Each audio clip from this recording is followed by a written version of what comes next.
Olá a todos, este é o canal Geopoliticando e hoje nós vamos falar sobre esta imagem aqui que foi divulgada pela famosa revista, cujo nome acho que já está proscrito por aqui também, porque foi utilizado muitas vezes já na internet de uma maneira que o sistema, não sei exatamente porquê, mas parece não concordar com o meio que é utilizado e que inclusive já nos trouxe muitas capas no passado que eram preditivas, né, e que nós interpretamos não nesse canal, mas no anterior, e todas elas acabaram, se não 100% acertadas, mas muito próximo disso, né?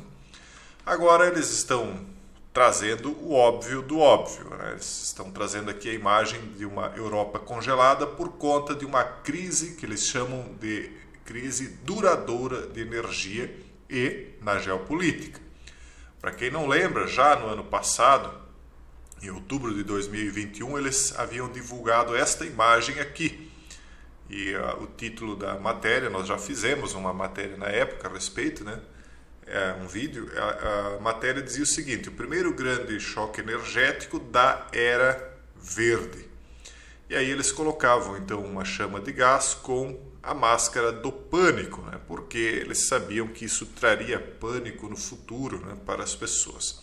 Mas note a data, isso aqui é de 16 de outubro de 2021 e o problema com a Rússia começou em fevereiro de 2022. Portanto, eles já estavam prevendo que aconteceria esta crise energética, né, já lá muito antes da disputa, porque eles sabiam que essa disputa aconteceria ali na Ucrânia. Eram cartas marcadas, né? Os dois lados, na verdade, sabiam que em algum momento isso era inevitável. Inclusive, era tão óbvio que eu explicava para vocês, lá na época em que havia uma disputa entre os dois mandatários, né, dos Estados Unidos, que caso o atual mandatário ganhasse, de fato ele acabou assumindo o poder, né, nos Estados Unidos, caso isso acontecesse, o problema com a Rússia começaria. E de fato, né, se concretizou, como todos podem testemunhar, aqueles que estão inscritos há mais tempo aí no canal ou no outro, né, que nós tínhamos. Bom, então agora a Europa enfrenta uma crise duradoura de energia e de geopolítica, porque o problema não foi causado pelo povo europeu, mas o povo europeu é o que está mais próximo do problema, e ele é que vai pagar, né, esse pato, como se diz. Aí eles dizem aqui, esse site é excelente para a gente buscar informações, não só ele, tem ele e mais alguns aí que nós vamos ver agora, mas nós temos de cuidar sempre com as opiniões, né? Eles trazem informações muito importantes, só que a gente tem de ler essas informações nas entrelinhas, porque as opiniões são as opiniões daqueles que vamos dizer assim, tem decidido levar o mundo para o caminho em que nós estamos trilhando atualmente. E muitos têm enfrentado muitas dificuldades na vida aí por conta desses, né, que nos passam essas opiniões. A maioria das pessoas não tem filtro, acredita em tudo, então se torna um pouco complicado, a gente acaba pagando junto por conta dessa maioria um pouco obtusa, digamos assim. Então eles dizem assim, ó, se você perguntar aos amigos da Europa em todo o mundo o que eles acham das perspectivas do velho continente, eles geralmente respondem com duas emoções. Uma, segundo a opinião deles aqui, é de admiração por conta da luta para ajudar a Ucrânia a resistir à agressão russa, onde a Europa demonstrou unidade, coragem e uma disposição de princípios para arcar com enormes custos. Será que o povo realmente quis isso? Não sei, acho que não houve nenhuma consulta lá. Mas os que decidem, assim decidiram, né? Mas o segundo é o alarme, o segundo sentimento. O alarme ou o pânico, né? É a mesma coisa. Então, um ano depois, um pouco mais, agora nós estamos em novembro, ano passado era em outubro, né? Um aperto econômico brutal representará um teste à resiliência da Europa em 2023 e além. Eles sabem, né, o que vem por aí. Um aperto econômico brutal. Há um medo crescente de que a reformulação do sistema global de energia, o populismo econômico americano e as divergências geopolíticas ameacem a competitividade de longo prazo da União Europeia e dos não-membros. Vamos ler nas entrelinhas o que eles estão avisando que vem. Um aperto econômico brutal para 2023, E eles dizem que há um medo crescente do quê? De que isso aqui, quando acontecer, né, cause problemas. Mas isso aqui o quê? A reformulação do sistema global de energia, que é a era do Greenman, que nós anunciamos lá atrás, lá em 2018, acho que foi, 19, quando houve aquela mudança da pasta daquele que agora é primeiro-ministro do Reino Unido, onde ele trocou a pastinha vermelha pela verde. Foi o primeiro sinal que eu identifiquei simbólico. Depois começaram a surgir sinais de luzes verdes em vários monumentos no mundo inteiro.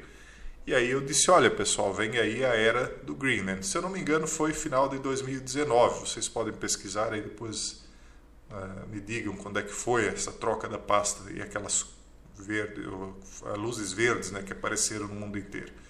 E aí, em 2020, vocês sabem o que começou tudo lá em março, né? Outro medo deles aqui é o populismo econômico americano.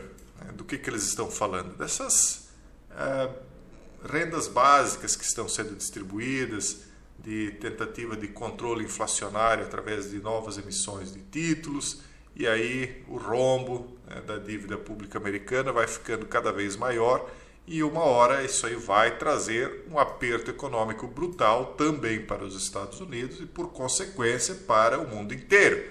Porque se eles são os maiores consumidores do mundo, quando o aperto econômico vier, quer dizer, eles vão ter de fechar a mão, quem é que vai comprar os produtos do mundo inteiro, não é? Aí as pessoas vão ficar aí com as notinhas batendo asas, né? Enfim... Isso, então, segundo eles, sim, e as divergências geopolíticas, né? Quais são as divergências geopolíticas? Essa não conformidade, porque uma coisa é aquilo que a classe que domina, né, os povos no Ocidente decide, e não só no Ocidente, mas no Oriente é assim também, e outra coisa é aquilo que o povo realmente gostaria de que fosse aplicado. Para esses que estão no poder, o povo é um mero detalhe, porque eles consideram a classe popular ignária, ignorante, e eles vão tomando as decisões e desprezando, muitas vezes até de uma maneira ofensiva, né, a decisão dos povos, né, chamando-os de imbecis, de tudo quanto é epíteto negativo, né. E aí, então, isso preocupa os membros da União Europeia e os não membros, incluindo a Grã-Bretanha. Então, basicamente, eles estão se referindo aos países norte-americanos, Estados Unidos e Canadá, e a União Europeia mais Grã-Bretanha, os mesmos de sempre. Não que a gente torça contra esses países, de maneira alguma. Eu espero que tanto os países europeus quanto norte-americanos prosperem, vão bem. Só que, de uma certa maneira, todo esse caos aí que está sendo, né, criado atualmente advém de decisões equivocadíssimas, né? Equivocadas é até uma maneira gentil de falar, porque equivocada é quando você se engana. Mas quando você toma deliberadamente uma decisão sabendo que ela vai dar errado, aí você começa a imaginar que as coisas não são bem como as pessoas acham que são, né? No sentido de que as pessoas acham que seus líderes muitas vezes estão querendo causar um bem a elas, né? Quando na verdade o objetivo às vezes é outro para lá adiante.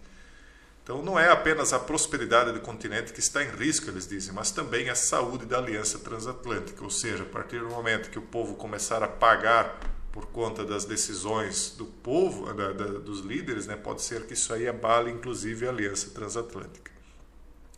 Isso tudo vem por conta dessa crise energética, porque sem energia, né, não há produção, sem produção não há riqueza. Na verdade, não é tudo por conta disso, mas também por conta disso, né? Isso é um fator muito preponderante. Então, eles falam que as reservas energéticas da Europa os armazenamentos de gás, né, estão quase cheios, mas a crise energética ainda apresenta perigos. Os preços do gás são 6 vezes mais altos do que a média de longo prazo. Em 22 de novembro, a Rússia ameaçou estrangular o último oleoduto operacional para a Europa. É lógico, né? A Europa está sancionando a Rússia, está esperando o quê? Óbvio que isso vai acontecer. Então, se é óbvio para mim, que estou aqui no interior do Brasil, imagine para quem está tomando as decisões. Eles sabem que isso vai vir. Aí até há esse site aqui, que é um site muito bom também para a gente pegar informações. Ele diz assim, mas quais sanções que o Ocidente aplicou contra a Rússia? Será que é a Rússia que está sancionada ou o próprio Ocidente está sendo sancionado? Então, que tipo de líderes tem no Ocidente? Será que eles querem mesmo o bem do Ocidente ou há algo a mais aí que nós não estamos... Nós não, né? Mas que o grande povo não está entendendo? Os países ocidentais continuam importando energia da Rússia apesar das duras sanções impostas a Moscou. Então eles aplicaram sanções a Moscou, mas eles continuam comprando energia russa. Só que agora a Rússia quer muito mais, né, pela energia. A energia chegou a subir 40 vezes, parece que, segundo essa matéria aqui, eles estão pagando 6 vezes mais. Comerciantes europeus estão supostamente enchendo tanques de armazenamento com diesel russo antes que o embargo aos produtos petrolíferos russos entre em vigor em 5 de fevereiro. Quer dizer, já está ruim agora, né? Com os preços lá em cima por conta das sanções, né? Que acabaram sendo um tiro no pé.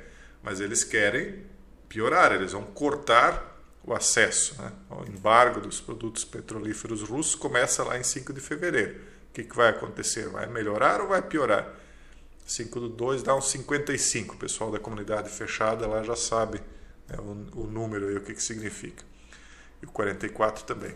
O diesel da Rússia representou 44% do total de importações de combustível da Europa em novembro, acima dos 39% em outubro. Enquanto isso, o jornal The Sunday Times relata que pelo menos 39 remessas de petróleo russo registradas como entrega de outros países, no valor de 237 milhões de dólares, chegaram ao Reino Unido desde o início do problema na Ucrânia. Quer dizer, eles estão usando países interpostos para importar o petróleo que é russo, pagando ainda mais caro.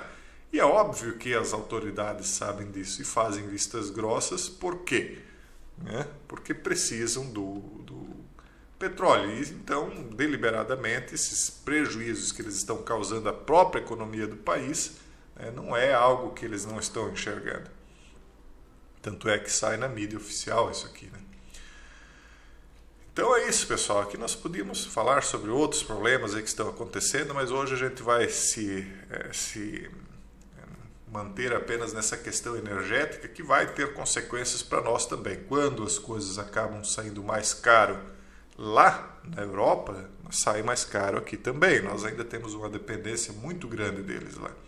A gente aqui no Sul nota bastante isso porque nós temos conexões mais diretas com a Europa, né? Por exemplo, aqui na região de Blumenau, muitas indústrias têm conexão com a Alemanha, né? E aí, muitas peças de veículos, enfim, uma série de coisas aí que é trazido não só da Alemanha, mas da Europa de uma maneira geral, que chegam aqui ao Brasil, vão acabar chegando mais caro porque se a energia lá é mais cara, custa mais cara para produzir. Portanto, o seu bolso também está sendo afetado por conta das decisões aí dos admiradores do Greenman e outras maluquices aí que eles têm admirado, e não só admirado, mas idolatrado, né? E é isso, né? Por hoje o vídeo seria esse. Deixo um forte abraço a todos e até o próximo vídeo, se Deus quiser.